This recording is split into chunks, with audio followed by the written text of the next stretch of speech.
The Western Cape government has closed schools tomorrow in the Winelands, Overberg and Somerset West regions. It follows damaging gale force winds and warnings for disruptive rain over the next 24 hours. The premier of that province is Helen, Winde, who visited the Kayamandi informal settlement.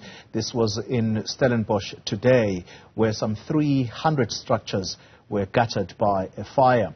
And he joins us now for an update on the province's state of readiness for this disruptive weather. Premier, good evening to you and thank you for your time. A level 9 warning. What kind of weather should people expect then tomorrow? So, good evening. Thank you very much. The level 9 is in those areas, as you've just said. It's mainly in the Winelands district and the Overberg district, and that's a level 9 for rain, and that could be anything from 80 to 150 millimeters of rain. But also, as you've said, we've had a level 4 to 6 warning today, and with that has come very strong winds, even stronger than we initially predicted. And so at Cape Point, it was gusting up to 150 kilometers an hour, and of course that was fanning the fires. We had up to 40 fires going today across the region. Of course, the rain that's coming in now is going to at least give some relief to those fires. But as you said, more than 300 structures burnt in Kayamandi in Stellenbosch. I visited that site today. Those citizens being housed in the local municipal hall, as well as last night in community halls, but we've also got Gift of the Givers and really helping a lot. They're amazing and they have helped with meals and blankets. We've got our social development team. The medical teams are on site. Tomorrow they're coming with medicine because people lost their chronic meds. So really standing by those citizens. But of course it is widespread. So today I was not only visiting Kayamandi, I visited a number of schools that have lost their roofs. I've visited old age homes that have lost their roofs. And of course citizens have lost lots of roofs, lots of wind damage, trees down, electricity lines broken because of trees coming down. But the teams are out there mopping up as quickly as possible because tomorrow we're expecting lots and lots of rain on top of these storm conditions. And that's what led us to the tough decision, but to rather err on the side of caution. We don't want, children on the way to school being put at risk. We don't want people traveling specifically in those areas. So we made the call, closing all schools in the Overberg region, in the Winelands district, and also in the Helderberg Basin, which is the Somerset West region of the city of Cape Town. Of course, the rest of the province also still has warnings for lots of rain and wind, but of course that what I've just mentioned is the core of what our weather services have predicted as to where most of this rain will be falling from about midnight tonight. Yeah, Premier, you mentioned the people in Kayamandi, and just as you were talking, we were running pictures alongside you of rooftops literally being blown off, and I think I heard you earlier urging people to stay indoors. Let's talk about the disaster management plan. The teams on the ground, how well prepared are you for this disruptive weather conditions? I think, I must really say to the disaster management teams across our region, they're amazing. Every single year we get tested, whether it be floods or fires, and you just see, the capabilities growing. As the storm weather was coming in today, I was visiting schools, and of the 13 or 14 schools now that have been severely damaged, I was at a school which was number 4. The repair teams were on site already, replacing those roof sheets, making sure that we're battening down the hatches in those schools so we don't have further damage. It's quite unbelievable to see the teams out there across the district, from firefighting to the law enforcement teams on the ground. And then, of course, as you said, in Kayamandi, we were there. The trucks were available to remove the roof sheeting.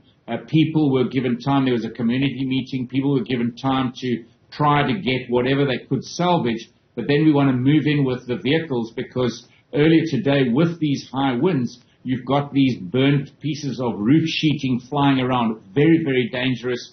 One gentleman got quite badly cut in his face, had to have serious medical treatment, and that's not what we want. We want to keep our citizens as safe as possible. So the message is, please, try to stay indoors, try to stay as safe as possible. That's the reason why we took the decision on closing schools in those regions. Of course, across the whole province, we need to remain safe. We know that there is a pressure, but in the high risk areas where we're going to see rain and potential flooding, remember in September we had major floods, so we've still got those mountain scars which haven't grown over with vegetation, so there's a risk for mudslides. And then, of course, along the coastal regions, because of the high winds, you've got high seas, and if you link that to a high tide, so your teams are out on the ground. We were opening canals today. We had extra vehicles in over the last 2 days, digging out further sand blockages so that we could get water to flow.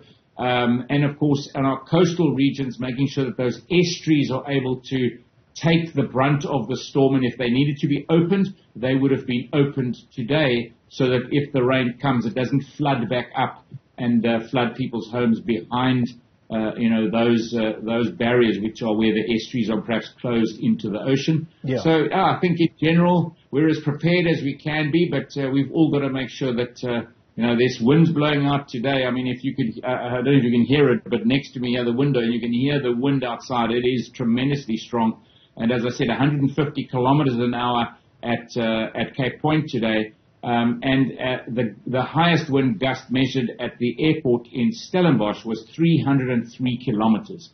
So this is unbelievable, and that's why you saw roofs disappearing and trees coming down. And you can only spare a thought then, Premier, for people who live in informal dwellings. These are commonly referred to as shacks. In Kayamandi, that's exactly the situation that you went to monitor there. What is the province's plan for informal dwellings? Because this is very risky living, but it's also not dignified. No, absolutely. So, I mean, in this kind of situation, and we have to have a further discussion, there was a decision made last year to centralize, quick reaction post this kind of event. And, I mean, it's not as if the Kayamandi fire, I mean, if you take the last week, we've had a number of fires across many informal settlements across the city of Cape Town, as well as, now today out in Stellenbosch. And so how do people get started again? They have something called the starter kits. That has been centralized. That meeting should have taken place today. I see it's going to take place tomorrow. We were having a discussion with disaster management. We want to be able to say, well, should we not carry stock? Gift of the givers have stock, so they move in immediately. We need to be following the same kind of process so that we can immediately, resolve the situation. But over and above that, your question is a much deeper question and a much bigger question of saying, how do we make sure that we are reducing the number of people who live in informal settlements? And of course, I think during the pandemic, we saw just in the city of Cape Town, 1,024 new illegal settlements came up, which weren't able to be dealt with. Some of them were already prepared with roads and piping for human settlement development. And of course, that's all been set back. But we've got to find newer, quicker ways. You can't deliver 20,000, housing units a year across the province and then still, hopefully catch up or get the backlog when we have 150,000 citizens moving from other provinces every single year to our province. Now before Gauteng, now the fastest growing province in South Africa. And of course the budgets don't follow until a few years later. So it is a huge conundrum. There's a lot of pressure on us, but we have to.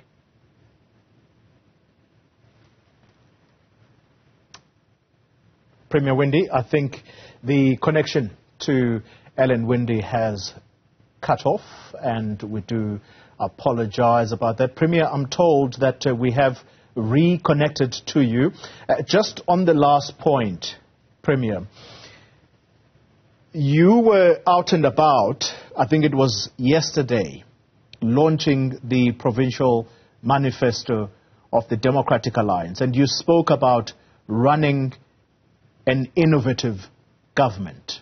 How would you apply that to the phenomena of in-migration from other provinces into your province, because these are people who are seeking greener pastures, and so they're going to find the quickest way to make a living without it costing them too much money, and that results in shack dwellings. How is innovation applied in this situation, if at all? So, first of all, I think let's use an example of schooling. So, schooling or classrooms are just as much as a residence. We have now started with an innovation on rapid school build. So, we can build a school for 500 learners in just 65 days. We've built a number of schools in the last while in that way, and now we're seeing extra funding coming from National Treasury to say if you can keep building at that rate.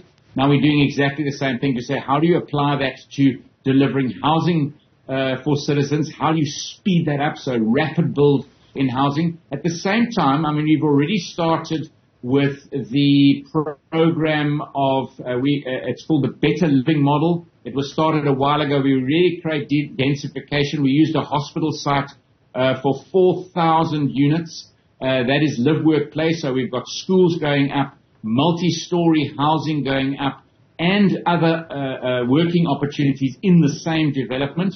And so that's another example. So now we need to take those and multiply them. Obviously, we want the funding to follow, but we've also got to do bigger partnerships with the private sector. And then the most important thing is also to get as many people to have jobs as possible.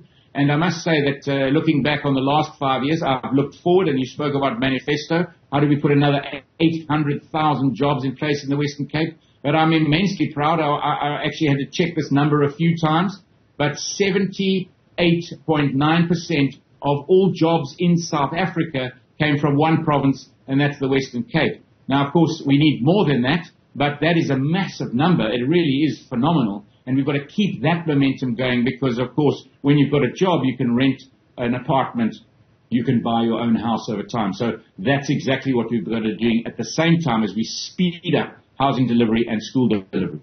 And Winde, Western Cape Premier, thank you very much for your time.